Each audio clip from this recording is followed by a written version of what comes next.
श्रृंखला बीज बोना कहानी 2। पाप के परिणाम और परमेश्वर के वस्त्र। उत्पत्ति उसका 3रा अध्याय, उसकी 14 आयत से 24 आयत तक। ये कहानी शुरू होती है जहां पिछला वर्णन समाप्त हो गया और इसे पूरा कर लिया। हालांकि बगीचे में शैतान की चालाकी और आदमी की विद्रोह से होने वाली क्षति की केवल शुरुआत है। क्रियाएं और विकल्पों के परिणाम होते हैं जो अक्सर अपेक्षा से अधिक आगे पहुंचते हैं। मानव जाति के विद्रोह ने न केवल मानव परिवार को प्रभावित किया बल्कि खुद प्रकृति को भी। तथापि उदासी के साथ साथ परमेश्वर दंपति को आशा भी देता है। इसलिए इस कहानी में ही है कि परमेश्वर पहले मानव जाति के उद्धार और शैतान की अंतिम हार के लिए अपनी योजना का खुलासा और प्रदर्शन करते हैं। आश्चर्यजनक रूप से यह महिला के माध्यम से ही शैतान को कुचलने वाली पराजय आ जाएगी।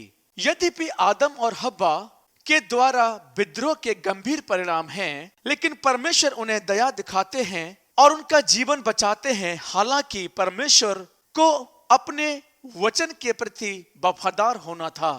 परमेश्वर आदम को चेतावनी दी थी कि अच्छे और बुराई के ज्ञान के पेड़ के फल को न खाए, नहीं तो मृत्यु आ जाएगी। लेकिन परमेश्वर ने उनके स्थान पर कुछ निर्दोष जानवरों का बलिदान किया। जानवरों के खून ने उनके पाप के दंड का भुगतान किया, उनके दोष को हटा दिया और उनके शर्म और नग्नता के लिए एक आवरण प्रदान किया। सांप के साथ शुरुआत करते हुए परमेश्वर आदम और हव्वा को बताते हैं कि कैसे उनके कार्य न केवल उनके जीवन को बल्कि उनके वंशजों के जीवन को भी प्रभावित करेंगे।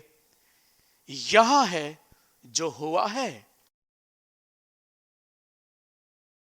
तब यहोवा परमेश्वर ने सर्प से कहा, तूने जो ये किया है इसलिए तू सब घरेलू पशुओं और बनेले पशुओं से अधिक शापित है। तू पेट के बल चला करेगा और जीवन भर मिट्टी चाटता रहेगा। और मैं तेरे और स्त्री के बीच में और तेरे वंश और उसके वंश के बीच में वैर उत्पन्न करूंगा। वह तेरे सिर को कुचल डालेगा और तू उसकी एड़ी को डसेगा। फिर स्त्री से यहोवा परमेश्वर ने कहा, मैं तेरी पीड़ा और तेरे गर्भवती होने के दुख को बहुत बढ़ाऊंगा। तू पीड़ित होकर बालक उत्पन्न करेगी और तेरी लालसा तेरे पति की ओर होगी और वह तुझ पर प्रभुता करेगा। और आदम से यहोवा परमेश्वर ने कहा, क्योंकि तूने जो अपनी पत्नी की बात सुनी और जिस वृक्ष के फल के विषय मैंने तुझे आज्ञा दी थी कि तू उसे ना खाना, उसको तूने खाया है। इसलिए भूमि तेरे कारण शापित है। तू उसकी उपज जीवन भर दुख के साथ खाया करेगा और वह तेरे लिए कांटे और ऊंट कटारे उगाएगी। और तू खेत की उपज खाएगा और अपने माथे के पसीने की रोटी खाया करेगा और अंत में मिट्टी में मिल जाएगा, क्योंकि तू उसी में से निकाला गया है। तू मिट्टी तो है और मिट्टी ही में फिर मिल जाएगा। और आदम ने अपनी पत्नी का नाम हव्वा रखा, क्योंकि जितने मनुष्य जीवित हैं उन सब की आदि माता वही हुई। और यहोवा परमेश्वर ने आदम और उसकी पत्नी के लिए चमड़े के अंगरखे बनाए और आदम और हव्वा को ढक दिया। फिर यहोवा परमेश्वर ने कहा, देख, मनुष्य भले बुरे का ज्ञान पाकर हम में से एक के समान हो गया है। इसलिए अब ऐसा ना हो कि वह हाथ बढ़ाकर जीवन के वृक्ष का फल भी तोड़ के खा ले और सदा जीवित रहे।